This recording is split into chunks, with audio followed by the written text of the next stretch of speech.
So the sad, sad case of Lance Armstrong. Earlier this month, the U.S. Anti-Doping Agency publicly unveiled the charges and the evidence against Lance Armstrong, and it was devastating. He, as you know, has been haunted and accused throughout his entire career of blood doping and the use of performance-enhancing substances. He's denied it consistently. He never publicly tested positive in a drug test. Nevertheless, the accusations and the evidence built against him, the U.S. Anti-Doping Agency has been building a case for a while. Lance, earlier this year, decided not to fight their charges. Soon after that, they came out, and like I said, it was devastating. There are reams of medical records, financial records, scientific records, confirming that Lance Armstrong was at the center of a blood doping basically ring or conspiracy on all of his cycling teams throughout all the years that he won the Tour de France. And the most devastating part were the 26 witnesses that rode with Lance Armstrong, and who all confessed to being participants along with Lance in this blood doping ring.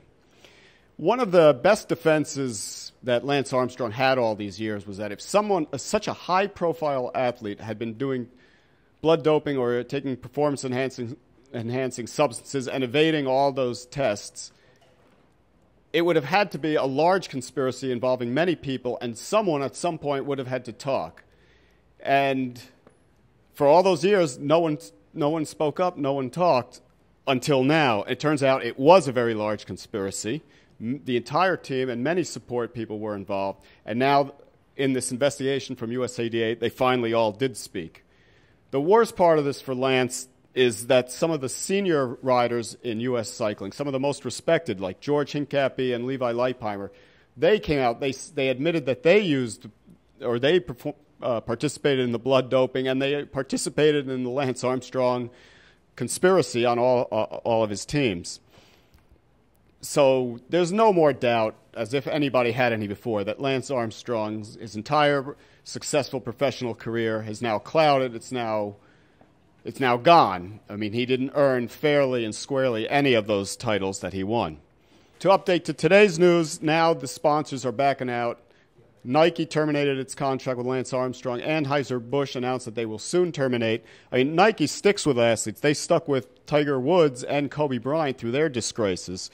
The only high-profile athletes that they've dumped recently have been Michael Vick and now Lance Armstrong, but they even took Michael Vick back. I don't think they're going to take Lance Armstrong back. And Lance Armstrong himself resigned from being the head of his Livestrong Cancer Foundation, although he's still going to serve on the board. And that organization, I hope, continues as strong as ever. I mean, if they want to support people who are cancer survivors and cancer fighters, let them go at it. And Lance Armstrong's doing great things for the world. Who cares about the stupid blood doping and cycling? That's just a sports story. So his career is disgraced. All these riders, including Levi Leipheimer, George Hincapie, and others who said that they participated in these blood doping rings, are now saying that the sport is pretty much clean, which is good news.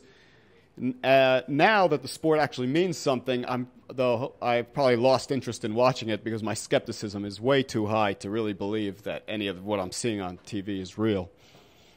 So the book is closed on the Lance Armstrong blood doping scandal. I thought, honestly, that it would be 10, 20, 30 years from now that we would finally get the truth out about Lance Armstrong, maybe with a big confession in his old age or something like that. But no, here he is in the prime of his adult life, at the peak of his popularity, now facing conclusive, incontrovertible evidence that he participated in a blood doping conspiracy along with all of his cycling support staff and teammates. And it's all over for Lance Armstrong. Catch more cycling stories only here on TYT Sports, and subscribe to this channel, and we'll keep bringing you all these great updates.